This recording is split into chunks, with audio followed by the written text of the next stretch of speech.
In this video, I'm going to cover some of the basics of planting a tree. First, I'll cover what tools you'll need for the project, how to use those tools to excavate a hole for your tree. Then I'm going to lower the tree into the hole and face it. Once the tree's in the hole, I have a little bit of work to do, and then I backfill. The last step in the process is to complete any functional and aesthetic pruning. When you pick your tree up from the nursery, it's going to come wrapped in a piece of burlap with a wire cage around it secured by a piece of cord, which you can see in the video. Be careful when transporting the tree because sometimes this cord can cut into the bark like you see right there.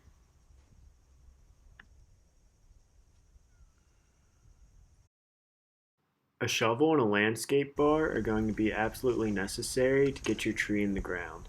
There's a few other things that might be helpful, and I'll link to those down in the description below, but this is the bare minimum.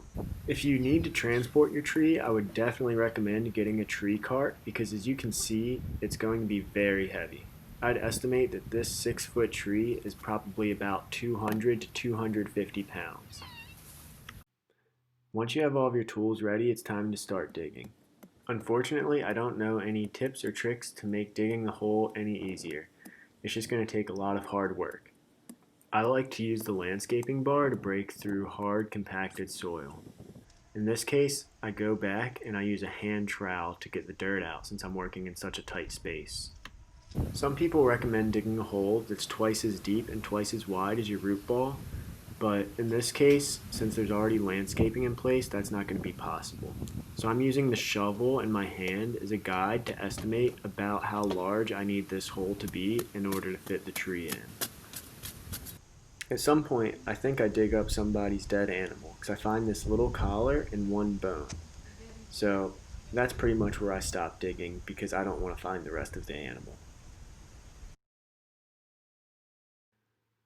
Once I think the hole's large enough, I move on to lowering the tree down into place.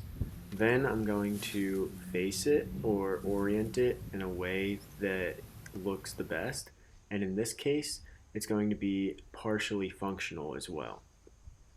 That gray object in front of me is a fire pit, so I'm trying to arrange the tree in a way that few or little branches are going to be hanging over top. I also want any bare areas to be facing towards the fence. In case you didn't notice, this is where a landscape bar really comes in handy to manipulate the tree. Eventually I'm able to get the tree positioned the way that I want, and I stand back and circle the tree to make sure that it looks good from all angles.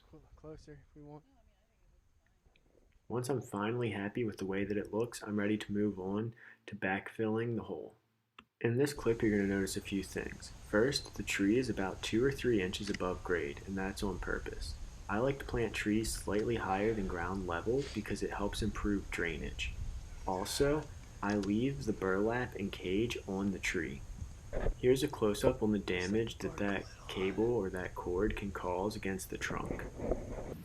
Some people may disagree with me, but when I plant a tree, I like to leave the metal cage on because I feel like it's better to keep the root ball intact rather than remove that metal cage and have the root ball fall apart on you while transporting and placing and facing the tree.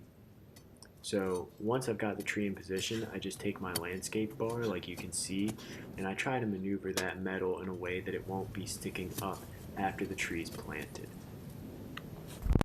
Once the cage is folded out of the way, I get to work cutting at the burlap. I try to remove as much burlap as possible, that way the roots can have an easy time growing into the soil. The next thing I like to do is make sure that the root flares of the tree are exposed. So you can see me here digging around the base of the trunk, trying to expose that root flare. This isn't always necessary, but in this case I ended up removing about a ½ inch to 1 inch of soil. Once the root flares were exposed, this is what the final product looked like. You can see that the base of the trunk gets wider.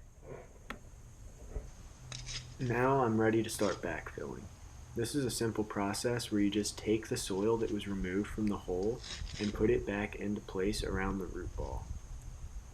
If you're adding any soil amendments, now is the time to do so. But that's a topic for a different day. After all of the fill dirt is in place, you see me gently stomping at the base of the tree to further compact everything. Then I also like to water that backfill in, and again, that just solidifies all of the dirt that I just put into the hole, as well as providing water for the new tree. To wrap up the video, let's cover the last step, which is pruning. Unfortunately, this is when my camera ran out of battery, so there's no actual footage of the pruning process, but I'll walk you through some of the cuts that I made and why I made them. So first, let's start with the functional cuts. You can see me pointing to these cuts, which were either growing into the fire pit or crossing branches or growing into the walkway. I also trimmed a few pieces of deadwood, but they were very thin, not even the size of a pencil. I also used some pieces from branches that I cut off to serve as spacers. There I am tapping one of them, and here's another one that I used some twine to attach to the tree.